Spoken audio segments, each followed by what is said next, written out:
Radio صدائے حریت جموں و کشمیر سے خصوصی اپ ڈیٹ کے ساتھ حاضر ہیں۔ بھارت میں مودی حکومت کی طرف سے نافذ کیے گئے 3 زرعی قوانین کے خلاف کسانوں کا احتجاج جاری ہے اور بھارتی کسانوں نے ان کسان دشمن قوانین کی منسوخی تک اپنا احتجاج جاری رکھنے کا عزم کر رکھا ہے۔ بھارت میں جولائی سے 13 اگست تک شروع ہونے والے مونسون اجلاس میں بھارتی پارلیمنٹ کے باہر احتجاج کرنے کے لیے کسانوں کی زور و شور سے تیاریاں جاری ہیں۔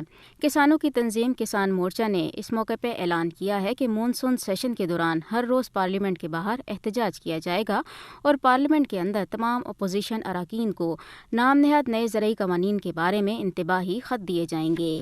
گزشتہ برس ستمبر میں مودی حکومت کی جانب سے پیش کیے گئے نئے زرعی قوانین نے بھارت کے سب سے بڑے مظاہرے کو جنم دیا ہے۔ ماہرین نے مودی حکومت کی ان نام نہاد نئی زرعی اصلاحات کو کسانوں کے لیے ڈیتھ وارنٹ قرار دیا ہے۔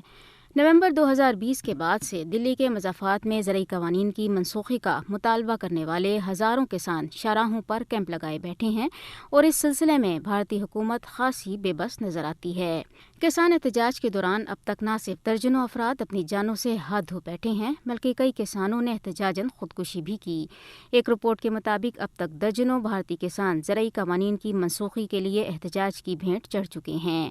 دنیا بھر میں مقیم بھارتی شہری بھی مودی کی اس منصوبہ بندی سے ناخوش ہیں اور انہوں نے نئے نافذ شدہ زرعی قوانین کے خلاف احتجاج بھی کیا۔ کسانوں کے مطابق مودی حکومت نئے قوانین کے ذریعے کسانوں کو بڑے بڑے سرمایہ داروں کے مفادات کے رحم و کرم پر ڈالنا چاہتی ہے اور نئے زرعی قوانین بھارتی کسانوں کی خود مختاری کو ختم کرنے کے لیے ہی بنائے گئے ہیں۔